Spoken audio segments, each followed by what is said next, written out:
Hey everyone, you are listening to another episode of the All Things Private Practice podcast. I am Patrick.Casale. I'm here in Asheville, North Carolina, joined by my friend Shailene Kite in New Jersey. She's an LPC. She is a group practice owner, DBT of South Jersey. She is passionate about all things DBT. She is now a speaker this year, speaking at a conference in Hawaii, and just a really, really cool clinician that's doing things very differently, trying to highlight people who are authentic, stepping into what's important to them and aligned with their values. So Shailene, thank you so much for being on here. Thanks for having me. I'm super pumped, as usual, to hang out. So this is really nice. Thanks.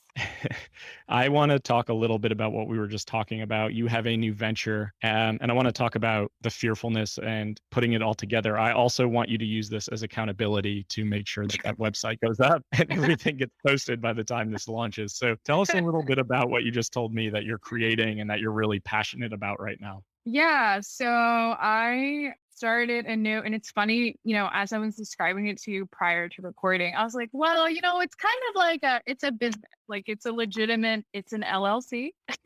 So it's a legitimate business. I don't know why I think that's how fear shows up. Like we start minimizing it. I'm like, I think I'm doing like some coaching and training. And it's like this little thing I'm doing. But meanwhile, I've been working on this for like a freaking year. It's not a little thing. It's a huge thing. So thank you for kind of like getting me in my place there. Yeah, I started another business specifically for training and consulting, specializing in the areas of DBT and yoga and trauma, and doing some coaching specifically for group practice owners who want to put those things into their practice. So DBT group practice owners and practice owners who are looking to integrate more embodied practices in their clinical work. And it's called Rebel Mente. And at the time of recording this, like not many people know it even exists because the website isn't done. The Instagram page is there with nothing on it. So it'll be done very soon. And this definitely keeps me accountable to making sure that it does get done. But I've been working really hard on it for the past year or so. And I'm proud of what it is going to become, even though it's not all the way there yet, because I just feel like really good about it. I love that. And can you tell us what Rebel Mente means and where this originated? Yeah, Rebel Mente is a made up Spanglish word, which is super appropriate for me because I'm Puerto Rican who can't really speak Spanish. And so I just kind of like get by. And so Rebel Mente is the word rebel and mente means mind. So for me, it's like this rebellious mindset, which like doesn't necessarily, I think like for some people, Rebel Mente, when they look at the word, well, they know like, okay, well, what is Shailene doing? But if they know me, they'll know what it's about until they read more about it. And I think that's what's important. Like the idea and the concept just came from like, I think more the energy that I have around sharing this kind of stuff with other people, talking about DBT, training other clinicians how to be really, not only really great DBT clinicians, but also just like inspiring people to get out of the box and not just see getting trained in one particular way. Like I want to do things how I want to do them because I think that it's gone really well. And I've had really great relationships with my clients. And, obviously in becoming a group practice owner, you kind of get to this place where it's like, okay, I feel really good about what I'm putting into the world, but I'm only going to be able to reach so many people. And so then, you hire staff and, the impact spreads there. And now I'm at the place where it's like, I want bigger impact because more people need to hear about this stuff. And I also don't want people feeling like DBT needs to look a certain way, being a therapist, being a group practice owner, or being a yoga teacher, like all of these things I've experienced on the other end of like feeling like I'm not doing it right or I'm messing this up. And so I just want to get all of that out of there. And I think Rebel Mente feels to me like this. No, like you've got good stuff to offer. Let's help shape that stuff up and get it out there to the people who really need it. Damn. And I can sense how passionate you are as you start talking about it, which is a very different energy than what you just told me before we pressed record, which was like, I yeah, it's know. okay. It was like kind of like a little thing I'm doing. Yeah. Thank you. So what comes up for you? You mentioned fearfulness as you start talking about this. Is it like the typical imposter syndrome / like, are people going to think this is good? Yeah, for sure. I mean, at like every level of where I've been in terms of like markers of success. Yeah. I mean, like I've always questioned. I remember like taking my first private practice client. This was 2012. And I remember I worked in the community agency, like most of us have. And I remember her saying, like, can I see you outside of here? And I was like, well, my rate is going to be $50. $50. And I was like, so afraid that she was going to be like, what? I'm not paying you $50. And so it just kind of like shows the example of, fear comes with change, and especially big changes. And so at the time, like seeing clients privately, that was a huge deal for me. And then leaving then going from full-time to part-time at the age, will I have enough clients? And then leaving the agency, opening up the group practice, like my mom's voice is coming into my head. She's always like, new level, new devil, which I like don't love her little phrases, but it's true. Like at every juncture, I am faced with this, like, am I going to be able to do this? And I just need to like tap into that part of me that was like, yeah, of course you are. Like you do all of the things that you set your mind to. But for sure, it's stepping into the coaching space and training, especially I feel like at least for me in DBT, and it probably feels like this in other modalities, EMDR or, whatever, but I feel like, I have these, like, I have like trepidations around, like, do I belong here? Like, are people going to be like, why the hell is Shailene doing trainings? Like, what does she know? So that stuff definitely, yeah, that comes up. But I feel like, at least with coming up with the name Rebel Mente, I'm like, you can't bring that energy with that kind of name. You know what I mean? Like you got to go all in. So that's what I'm trying to, I keep coming back to that, I guess. That's the way that I try to get through, but for sure it's there. Always shows up. Always shows up, right? I think that's a good marker of being successful, is acknowledging it, not letting it paralyze you, noticing when it happens, right? It is when we are growing and changing, and that stuff is scary. Yeah. And also reminding yourself, like you said, you have been in places like this before. It's been scary and you've been okay and it's been successful. And I really think we need to remember that. I like your mom saying, not maybe like the message is real, right? It's like, yeah, this is real. So, and I want to circle back to like leaving your agency job, telling your client that you charge $50, right? Like we have all these markers, and then it's like, why was I so fucking scared? Like, what was I so scared about? And I think it's like being seen and people thinking, am I qualified enough or competent enough to do this? Oh, 100%. Like the competency is a big thing, I think, with this because then you always look back, at least for me, like I always look back at that and I'm like, girl, like, why are you so afraid to charge $50? That same client, by the way, who still like sees me every now and then now, she told me, Shailene, like, you have to charge more. It's like, okay, but I just think like it's so easy to look back in your rear view and say, damn, like why did I waste all of that energy, worrying and being afraid of all of those things? And I could think of that. I can reflect on that at like every level of moving up. And now I'm at the level of like, do I have something meaningful to say in a bigger setting? And so my opposite action to shame and imperfection practice is just to like do all of the things that make me feel uncomfortable and put myself out there, because if I don't have any evidence or data to back it up, like if I don't do it, then I'm never going to have any evidence or data. So I sign myself up for stuff like this. And I try to, I kind of like called out being a speaker, like, oh, I've got stuff to say, so I'm going to sign up to be a speaker. And I haven't done it before. It's going to be like fucking nerve-wracking, but I'm going to do it. And so I just keep trying to push myself. So I'll get uncomfortable, but I'll come out on the other side one way or another, That's really powerful. And I think hopefully everyone that's listening to that, I just released an episode today on imperfect action, just having to put these things out there, even though we're really scared about how they're going to end up. And one way or another, you're going to be okay, whether it crashes and burns the first time or whether it's wildly successful. You will still be okay. But I would rather try and be bold and courageous than prevent myself from moving forward or growing or seeing where this could take me. And it sounds like that's the embodiment of the Rebel Mente philosophy, is being bold and being courageous and doing things differently. Can you tell me how you got into speaking in Hawaii this summer? Like, yeah, you said, I have shit to say. So I just let Ernesto know that.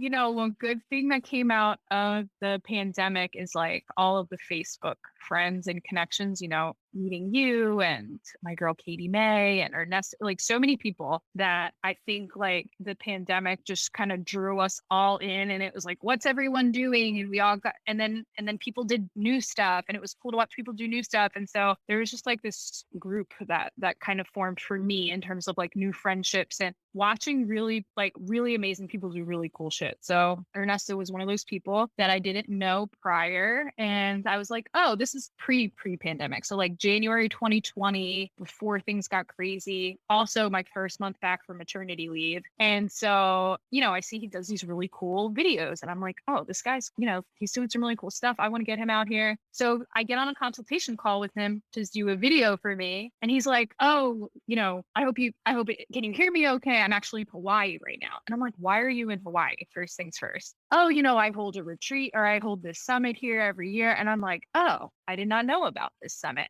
And so immediately I'm like, I talked to him about all the logistical things and I'm like, how do I do exactly what you're doing? Like you are laying on a chair right now with a drink in your hand, doing a consultation and everyone's at like your big summit. And then I, join the Facebook group. I see all the pictures and I'm like, I got to get here. Like this is like a big life goal, finding ways for work to pay for me to like travel and just enjoy life with people around me. So I'm like, I gotta get in with this guy. Like, and I said that straight out. And so 2020 happens and like everything falls apart. Thankfully, he got his trip in right before that happened. And then our video got rescheduled for the following year, last year, 2021. So he comes out, awesome guy, fun to hang out with, does our video. It's awesome. And I was like, hey, how about your these awesome conferences that you're doing? You've got the one in Nashville coming up and you've got the thing in Hawaii. And I'm like, I gotta get on those lists. Like I gotta speak at one of these. And he's like lovingly laughing. He's like, ha ha ha, everyone wants to speak at them. And I'm like, well, duh, of course everyone wants to speak at them. But how do I get in there? Because I really want to get in there. And so we're just kind of like laughing it off and stuff. But in my mind, I'm like, I'm getting in there, man. Like, yeah, sure. Okay, cool. Like, ha ha ha. I'm not kidding. So he goes and whatever. And he started posting about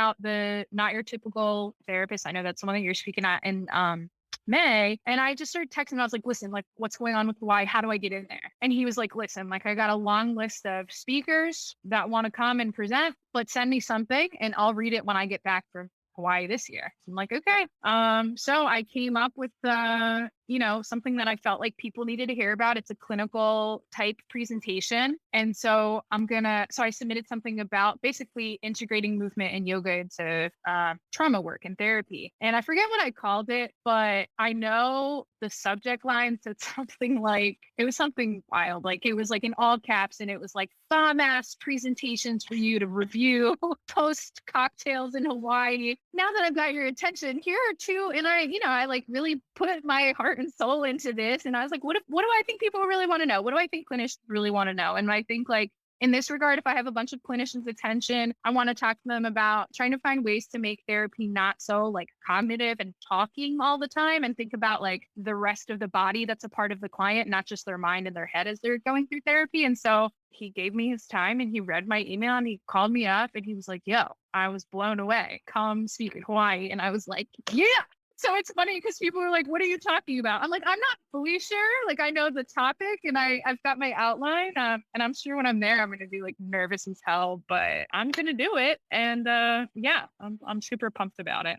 That's amazing. And all from just putting yourself out there and allowing yourself to be vulnerable to potential rejection too. For sure. But also being confident enough to be like, this is going to be good. I know what I'm doing, right? So it's like that polarizing thought process in a way.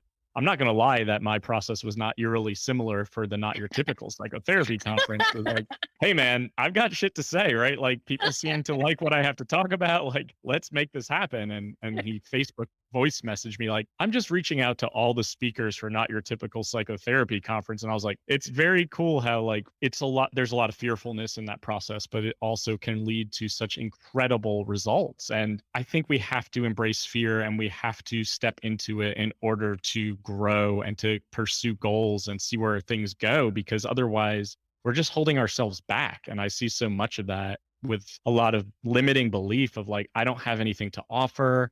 I don't know who I am or what skills are applicable outside of the therapy room and how these can be useful. And it sucks to see that, but it's so cool to see so many entrepreneurs right now who are doing things outside of the box and really like getting away from traditional talk therapy. Yeah. And I feel like, I mean, it kind of has to like look at the way that things have been for the past couple of years. Like things are not normal. And sitting in a room with someone and just like unconditional positive regard, like that's not going to cut it. Like these people in the world, us people, like we're freaking struggling, man. Like stuff's hard out there. And I need to bring that like realness to session. And I want other therapists to do it too. And it doesn't fit for everyone. And I don't think like people should be who they aren't, but I think people are out there and they need real people. Like they need real, genuine compassion, and not compassion in like a written sense, like follow this script, here's what you learned in grad school, but in like a, yo, I hear you and I've got you. Like it just needs to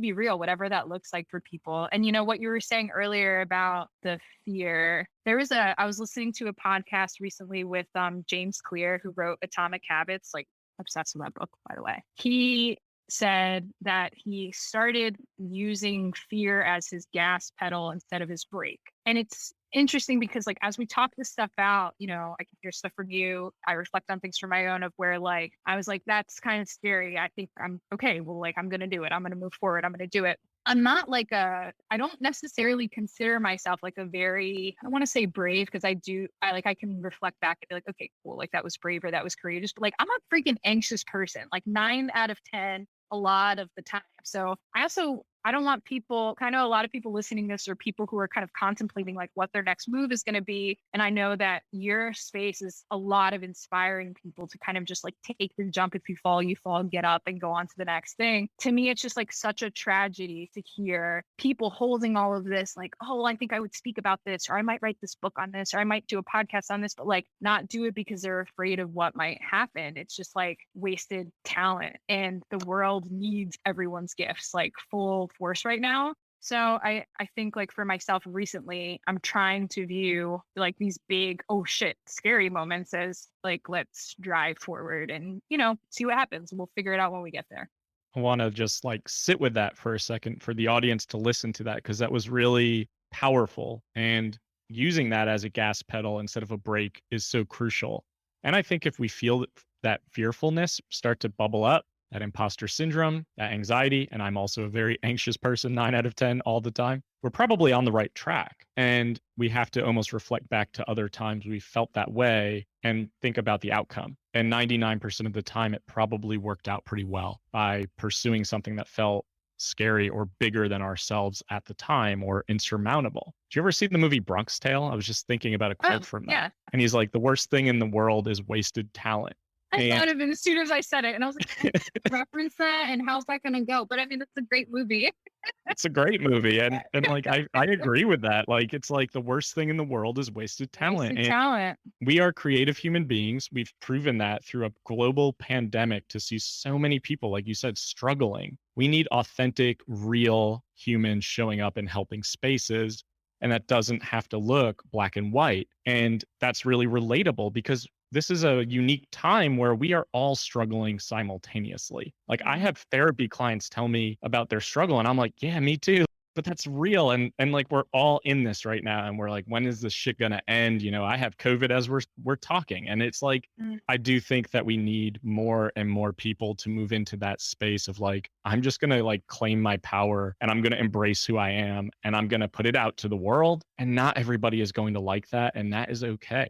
Yeah, there's like, you know, as you were talking, I'm thinking about it's really like a beautiful thing to think of. That's not what we need right now. We don't need this like checkbox of things. We don't need like the perfect therapist. We just need people who are going to be real. We're all going through this stuff, and it's like, doesn't seem like it's ending anytime soon. It's exhausting, it's tired, and we're all going through it at the same time. And the beauty in what you were just talking about is like when we can let go of the perfectionism, imposter stuff that comes up, like we can connect.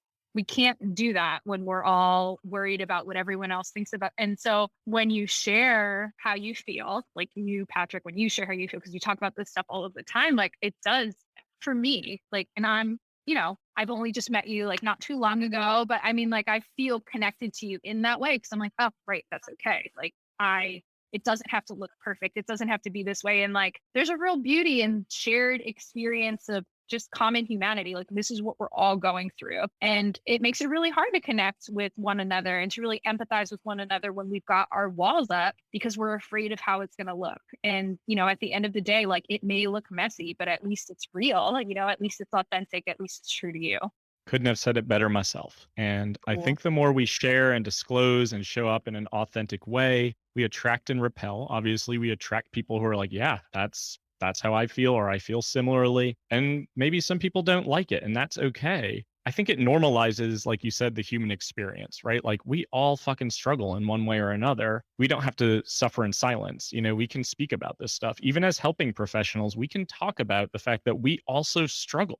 I think Yeah. there's this like mirage of we're helpers, we've been through our master's programs, we have to be blank slates all the time. And that just really makes me so frustrated and so angry because I think that some sort of disclosure, not self serving disclosure, but disclosure, sharing experience is relatable, normalizing, and builds rapport and trust with clients and others much quicker than just pretending as if nothing impacts you.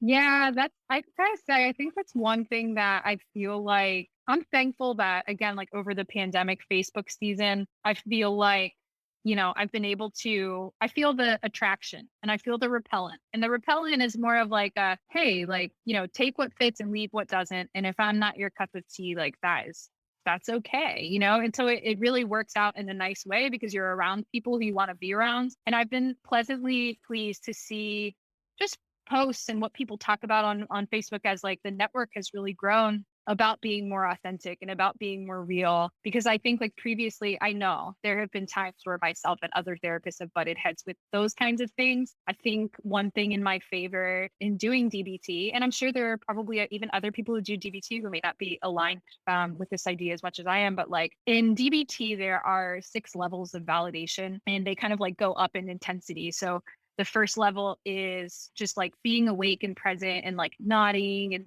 then it's like reflecting back and mind reading. But level 6, the highest level of validation is called radical genuineness. And radical genuineness in DBT is about like, I'm not an expert. We're just 2 humans here trying to figure this stuff out. And radical genuineness in DBT actually like speaks to the idea of sharing things about your life that are going on. Like, yeah, sorry, like I have COVID too, and this sucks. Or like whatever it is that your client's going through. And it's getting rid of this like old dusty idea that like if you share anything with your clients, then you're violating some sort of boundary or something like that. And like, I think unfortunately, there have been a lot of experiences I've even seen with clients who have come to me where they've had like damaging experiences with therapists who have shamed them for just being like human, like, hey, do you have kids? Well, why do you want to know? Like, what? Like, that's such a bizarre response to such a normal question. Or like somebody, like a client, oh, I heard it was your birthday. I brought you a cup of coffee or something like that. Well, we don't accept gifts here. It's like, okay, but these are like normal social things. Like, sure, don't buy me a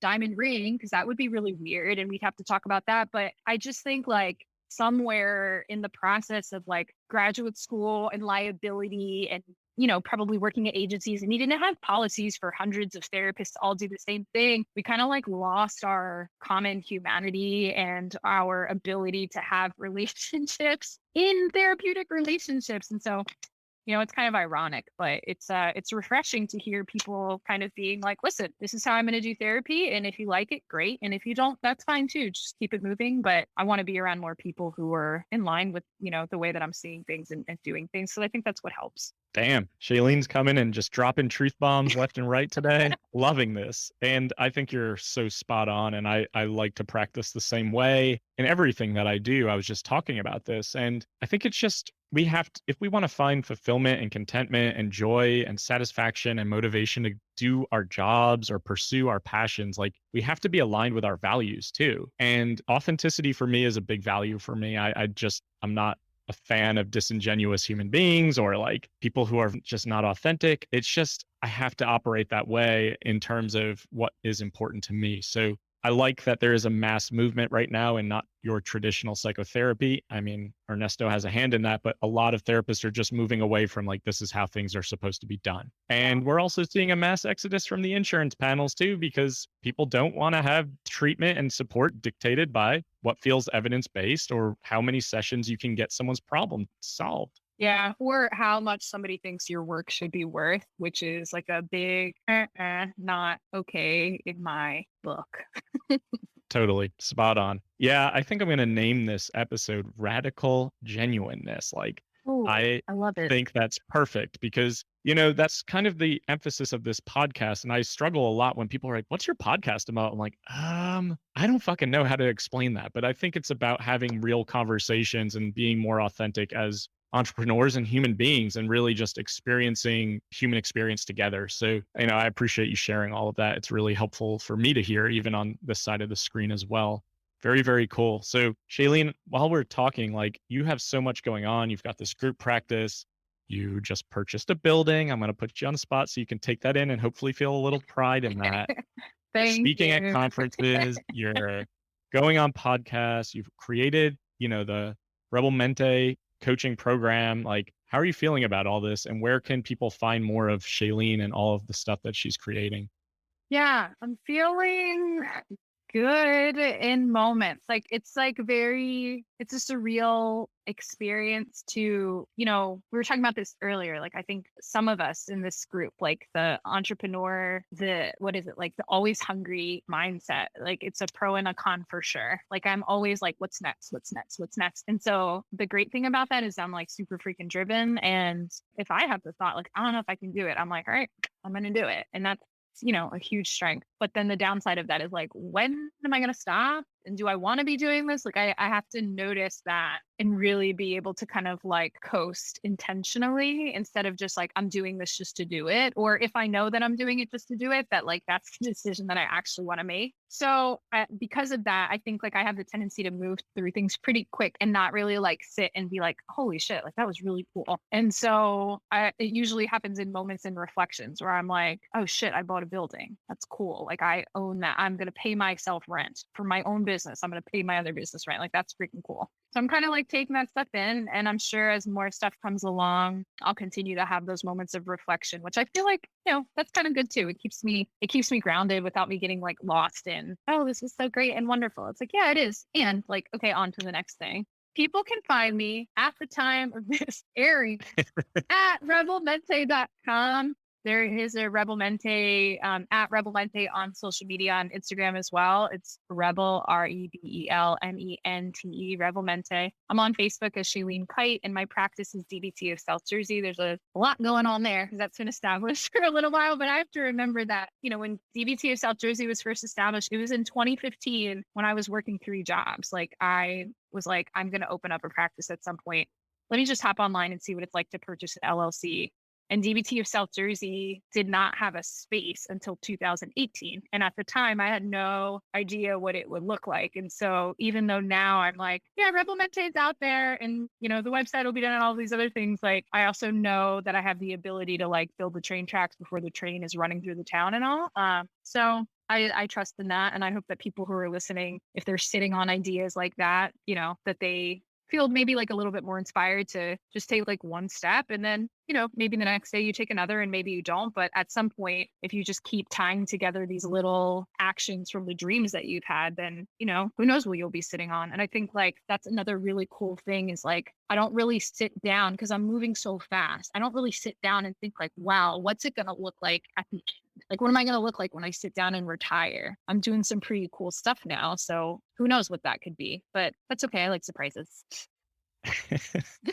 I love this. I mean, I think all of that resonates for so many people, myself included, like not being able to take it in, always moving on to the next thing. I'm definitely trying harder to like, okay, you've done some cool shit this year. Like, look at how far this has come since you left your community mental health job. But at the same time, I'm like, yeah, but like, what's next? So good reminder, good reflection, good time to kind of get introspective.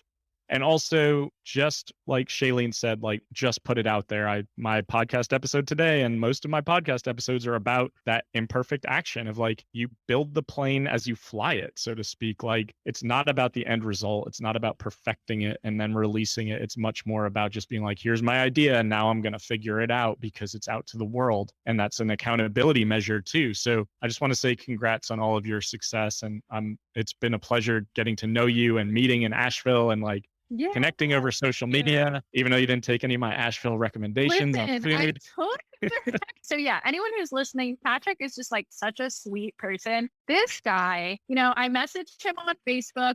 This is a part of the Facebook growth pandemic circle. And I'm like, hey, I'm going to Asheville. Can I get some recommendations? You gave me like, it was the most thorough. And then you were checking in. You were like, how was your dinner last night at Asheville proper? And I'm like, it was wonderful. Like, what do you think I should do today? Like, this guy was really there there for it. And then you came out and hung out with me and like my high school friends. It was just so awesome. So I appreciate it. However, I was with like 10 other people, and there were times I just had to do the touristy things. I get it. I know I was like letting him, he's like, you're break my heart. Like you're going to all the touristy spots, but I just so appreciated that time. And now I'm like even more pumped to go to Nashville and see you in Hawaii. And it's going to be such great times. I'm so excited. Me too. And sometimes, you were a tourist, so you get to be a tourist. I'm like, I get it. I'm just such the opposite. My wife's like, can we just do like one touristy thing on this vacation? I'm like, no, fuck that. I'm not doing So it. no vacation? You don't want to do touristy things on any vacation? You're like anti-tourist? Yeah, I want to like find out what the locals do and like eat their food and meet them and like go to their spots. But Fair. I'm not the normal person when it comes to travel. No, So I get that too. And I appreciate like the inside stuff because people like when they come to South Jersey, people are like, because we're right near Philly. So they're like, oh, I want to get a cheesesteak. And then everyone goes to like these really Pat's, touristy, Geno's. terrible. Yes. And it's terrible.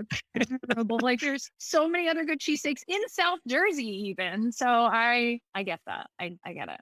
This has been a pleasure, and I'm looking forward to seeing you speak in Hawaii. I hope if anyone's listening to this, maybe you consider going out to Kona for Ernesto's Connections Summit out there in August. And you can find more of me at allthingspractice.com for individual and group coaching. If you want to start, grow, or build your private practice, if you want to listen to the podcast, it's the All Things Private Practice podcast and Facebook group.